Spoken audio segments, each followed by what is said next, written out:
Hi, everyone. Enjoying the day, I hope. I'm Andy Chambers from Airborne Logic, and I've got Dan French floating around in the background here as well. We're going to do a little tag team here for a moment from Airborne Logic. So, what we wanted to really just focus on today was how entry into technology, particularly around drones, is really no longer any form of barrier whatsoever.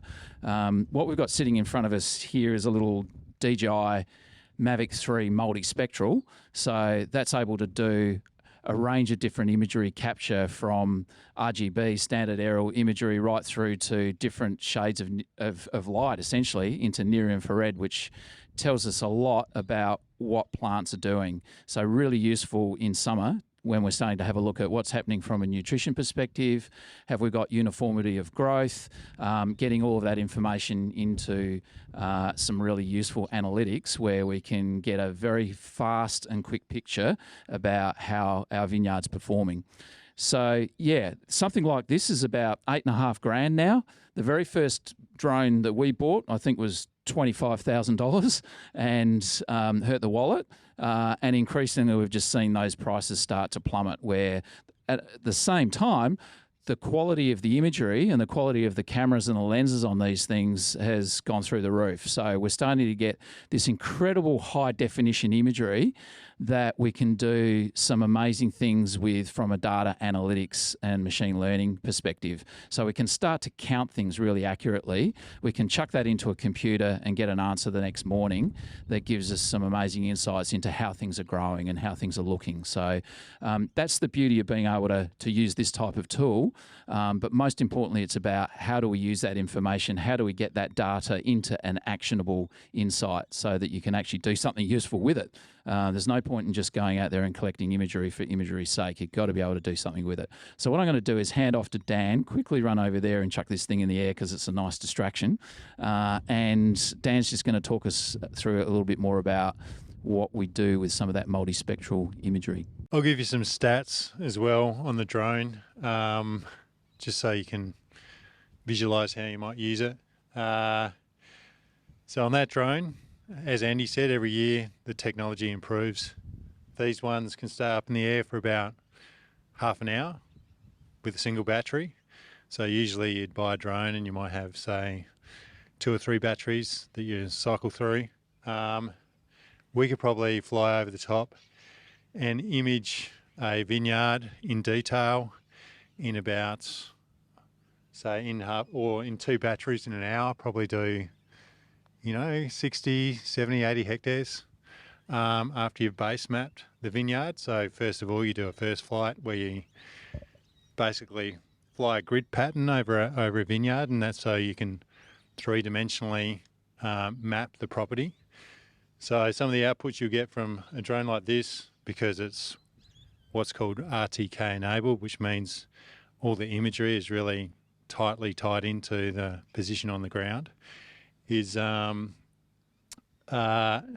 you'll get contour maps out of initial flyover, a grid pattern. You'll get height information on your vines, and you'll get really tight positional accuracy on your end posts. And that way, when we look at the imagery, we can digitally map your vineyard, including the vine location, down to a couple of centimetres.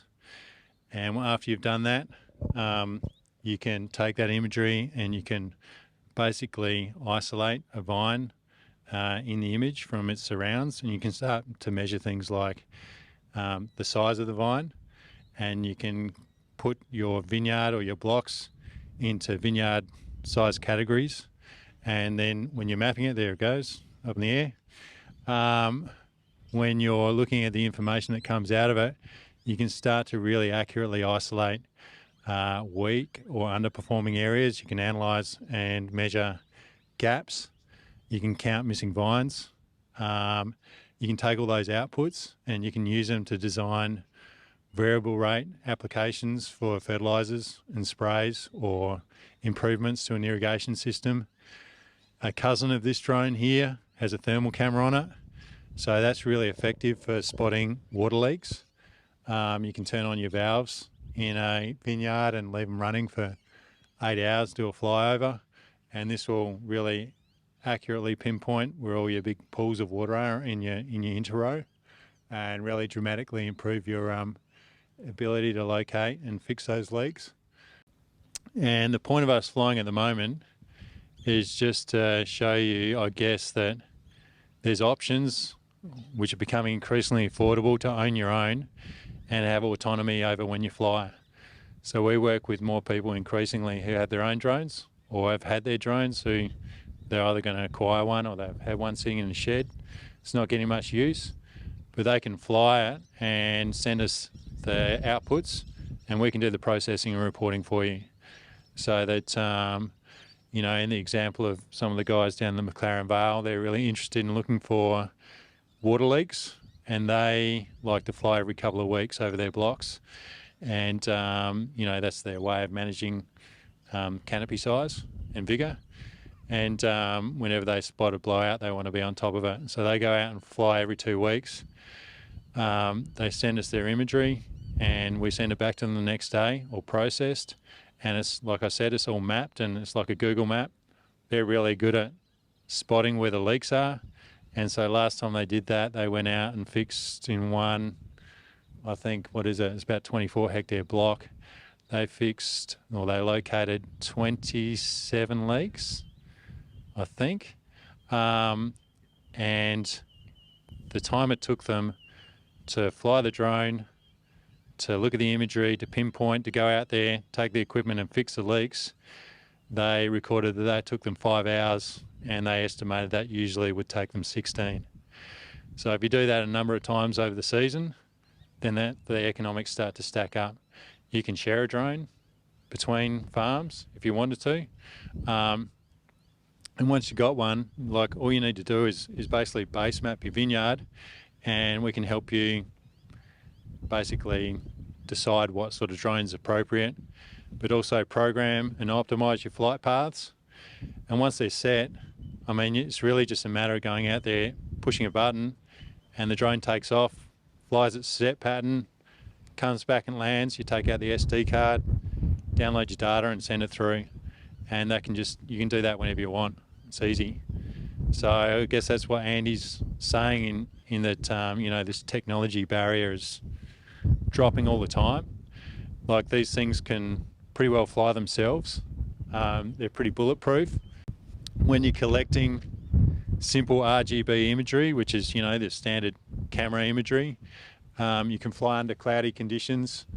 When you're flying, Andy mentioned that there's a multispectral camera on there as well. So that's going to give you vine level NDVI or NDRE, which is basically showing you, or it's an indicator of vine health or chlorophyll. And so you need to have better sky conditions than this, but you're going to have that in summer anyway. So you just got to pick your times when you're going to go out and fly. So, you know, again, like we're trying to push, I guess, more of this model of fly your own because it saves us having to be everywhere all at once at the same time.